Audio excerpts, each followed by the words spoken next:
Maintenant, Fofdi Katakou, Ouais. nous voulons savoir concrètement Oui.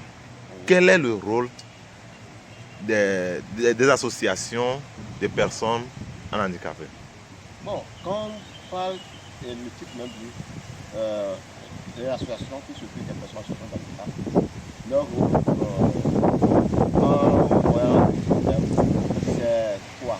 Amener la population à avoir un regard nouveau par rapport à l'handicap.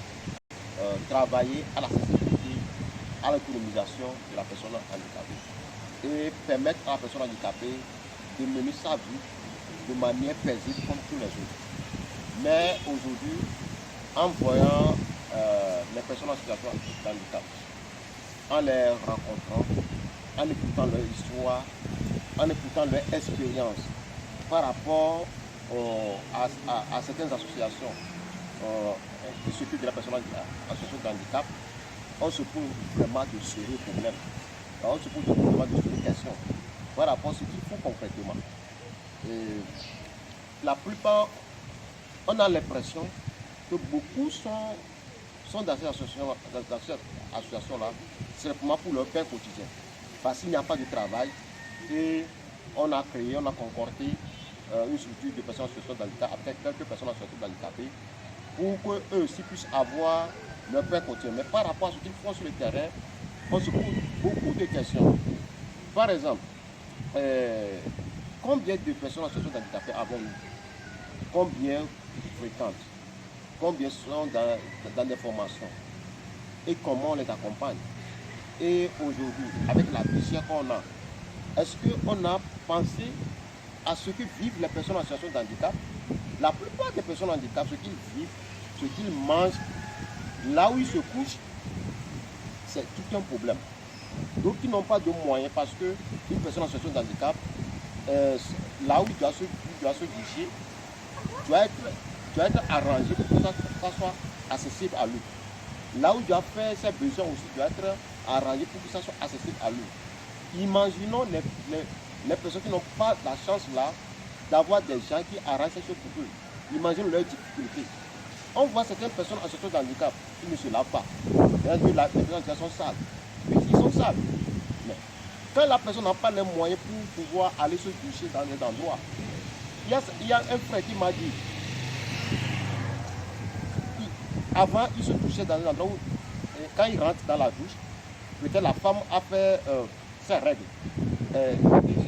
Ils sont lavés, il y a des traces sur les carreaux.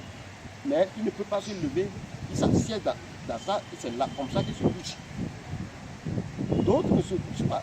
Donc, tous ces problèmes-là, quand tu vois, tu écoutes les vécus des personnes en situation de handicap, on a l'impression qu'au Togo, les associations des personnes en situation de handicap n'existent pas.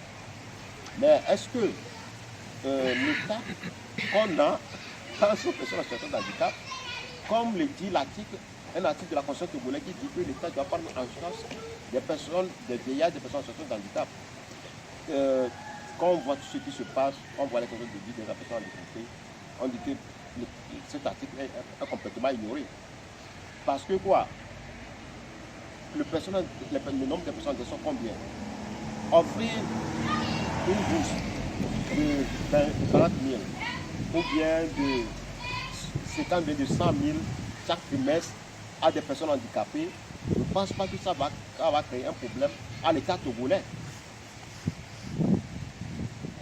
Bon, est-ce que si par rapport à tout ce que vous venez de dire, nous savons que si dans une famille, il y a une personne qui est en situation de handicap, ça devient un poids qui pèse sur la famille déjà. Et si nous voyons des gens au feu tricolore aujourd'hui qui quémandent, qui demandent, qui sont devenus des mendiants, vous ne voyez pas que c'est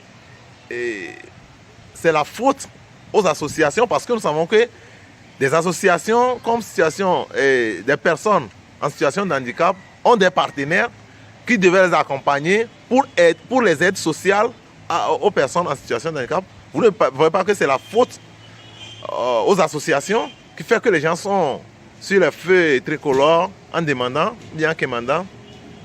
Bon, rester sur les feux tricolores, c'est un problème complexe. déjà, quand quelqu'un qui n'a pas eu la chance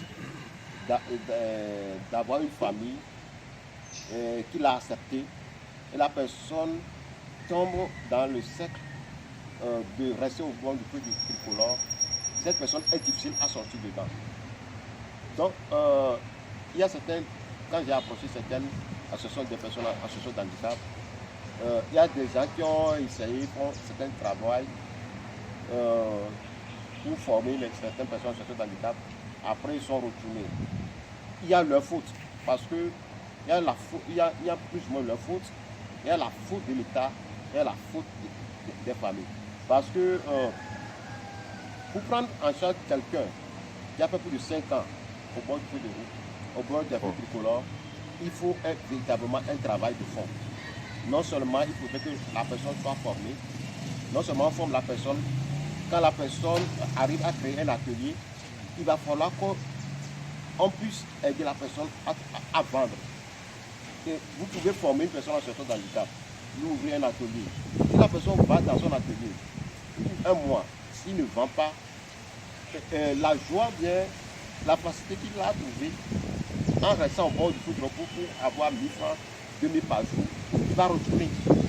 Donc c'est un travail de fond que la personne doit aussi être accompagnée de psychologue. Non seulement il faut les moyens financiers pour que la personne soit accompagnée de psychologue. Donc je pense que c'est tout un travail que les associations de handicap doivent faire sur plusieurs plans. Donc ils ont une part de responsabilité dedans, et il y a l'État, il y a la famille aussi. Et par rapport